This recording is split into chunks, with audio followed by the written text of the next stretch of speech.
大家好，我是电视发烧友赵小哥。今天我们将会测试这台65英寸的海信 U8GQ 液晶电视，卖价1700磅。不过当时有欧洲杯400磅打折，所以只需出血1300磅。海信 U8GQ 是属于国际主流市场的终端机型。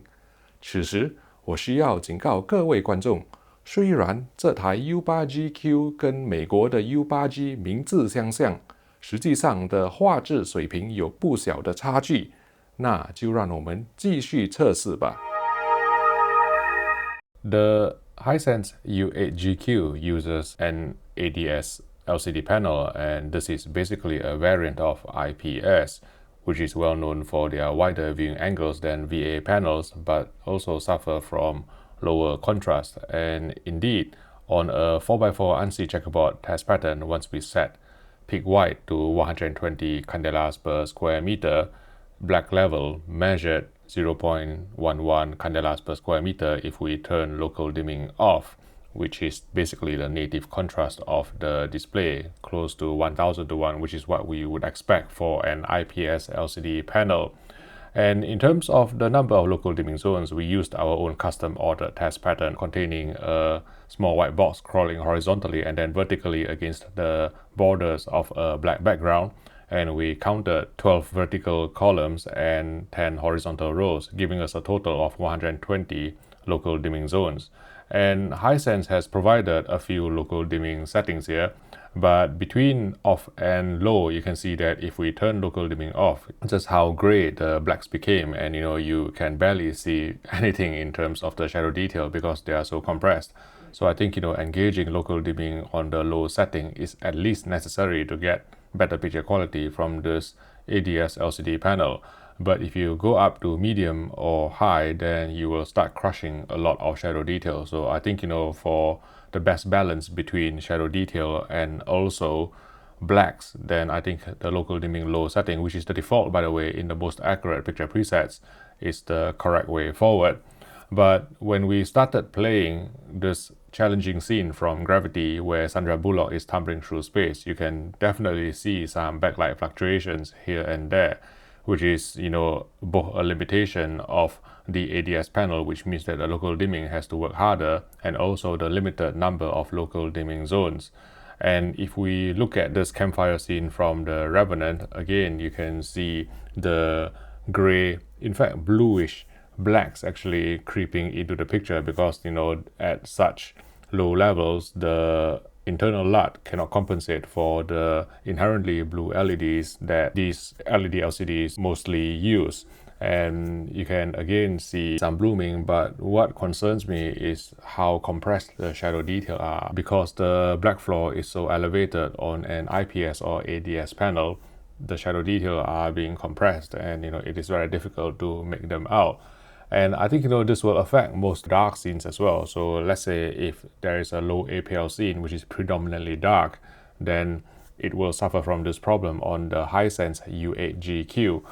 Conversely, let's say if you have a dark scene but you have some really bright highlights, such as the scene from Batman vs Superman, to set it off, then it can look fairly contrasty because the peaks of this TV can reach close to 900 nits, so it gives a good base to set off the weaker blacks. But still, I think in dark scenes this TV will struggle. After calibration, the colors are actually very good on this 140 patch color checker SG chart that I normally use to measure the color accuracy of any display I test. And you can see here that the average delta error is only 1.09 and the maximum delta error is only 2.27, which is a lot better than a lot of other TVs that I've actually come across. And as a result, real-world content actually look fairly natural with realistic looking skin tones that is quite true to the creator's intent, at least in SDR. And what we are going to do next is to talk about motion. And from the motion point of view, let's talk about 24 frames per second movies to start off with, because I think that's what most people who are interested in movies will be watching.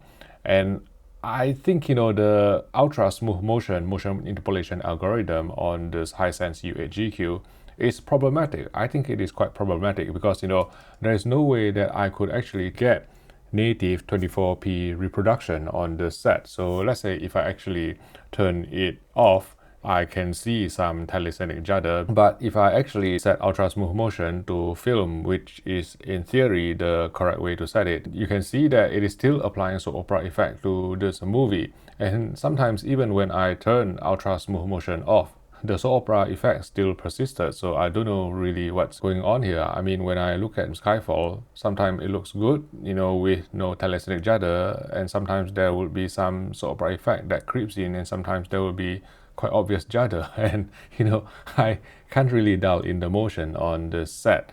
And when it comes to 50 frames per second or 60 frames per second motion, with ultra smooth motion disabled, the motion resolution came in at 300 lines, as you would expect for any 7-hole display. Engaging ultra smooth motion would actually boost the motion resolution up to 600 lines if you selected the smooth option, with various other figures in between depending on how you set your blur reduction. And then with interpolation, if you engage ultra smooth motion, then it will cause some interpolation artifacts around complex moving scenes. This video is sponsored by Box, the online technology store. Visit box.co.uk for the best deals on TVs, soundbars, and all your other technology needs. And next, let's talk about video processing. Upscaling is fairly soft and doesn't really extract as much detail as what some high-end TVs from A brands do. And in terms of video mode deinterlacing, the Hisense U8GQ did extremely well. It suppressed jaggies in a very effective manner based on this HQV benchmark test pattern. And when it came to film mode deinterlacing, the TV successfully detected and passed 3/2 cadence, but not 2/2 cadence, according to these test clips, again from the HQV benchmark disc. And the native gradation of the set is good. I would say it is actually better than some of the Samsung and LG high-end sets. If you look at this panning shot from The Martian, this TV actually did very well, revealing less polarization in the skies than, let's say, LG OLEDs or Samsung QLEDs. And when it came to chroma bandwidth, you can see that the chroma is horizontally blurred until we engage game mode, after which, the TV will pass full chroma bandwidth. And next, we will move on to talk about uniformity. The ADS panel on this Hisense U8GQ looked to me more uniform than a lot of the VA panels that Hisense has used in the past.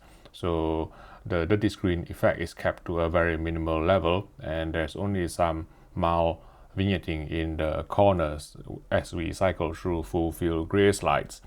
And the next thing to talk about would be HDR and peak brightness on this TV reached around 900 nits on a 10% window after calibration to D65 white point. But bear in mind that because of the number of local dimming zones, if you actually display a 25% window, the peak brightness would actually go up to close to 1000 nits, and full field peak brightness came in at around 560 nits.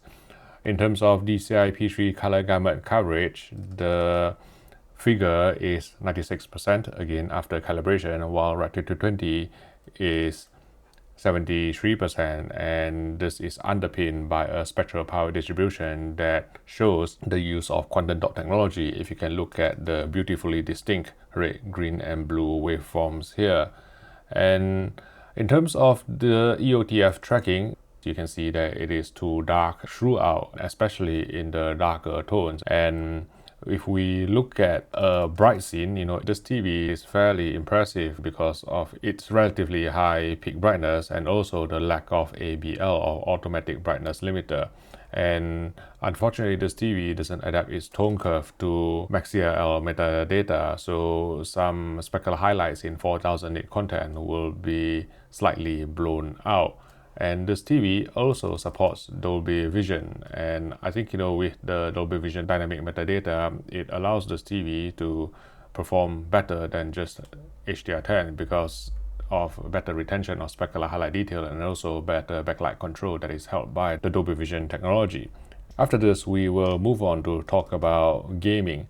With game mode enabled, input lag at 60 frames per second measured 20 milliseconds, whereas at 120 frames per second, input lag came down to between 8 milliseconds and 10 milliseconds, but in reality, when I checked using a slow-mo footage in 120 FPS, I think that the Hisense is still discarding some frames in between, so you're not getting a true 120 frames per second throughput from this Hisense U8GQ. And the TV supports ALLM or auto low latency mode, and so would automatically kick into auto low latency mode with all the picture processing turned off for the lowest input lag, which is a good thing when you start a game from the Xbox, for example.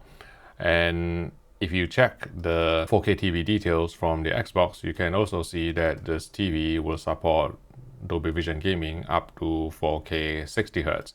But when we started a game in Dolby Vision on this TV, I saw some corruption in the video signal from time to time, so I'm not entirely sure whether it is a chipset limitation that is preventing Dolby Vision games from being displayed cleanly. So in the meantime, I would advise people to disable Dolby Vision on your Xbox Series X console when playing games on the Hisense U8GQ. And you can see from the edit that it doesn't have any HDMI 2.1 fixed rate link or FRL support, so it is only capped to 4K 60Hz. And let's talk about the generic design of this TV then. So it uses what I call a Y-shaped stand, which is similar to maybe what Samsung TVs from years ago. And it is fairly classy. There's a Hisense logo there, metallic trim. And the remote is also fairly upmarket with a two-tone design. And the connections are found on the left rear of the display, including 4 HDMI 2.0B ports. And the TV is equipped with Hisense's own VDAR operating system, and it provides access to some of the key streaming apps, including Netflix, Amazon Prime Video, YouTube, Rakuten TV, but I think Disney Plus and also Apple TV are missing. And there's also Freeview Play as well if you are based in the UK.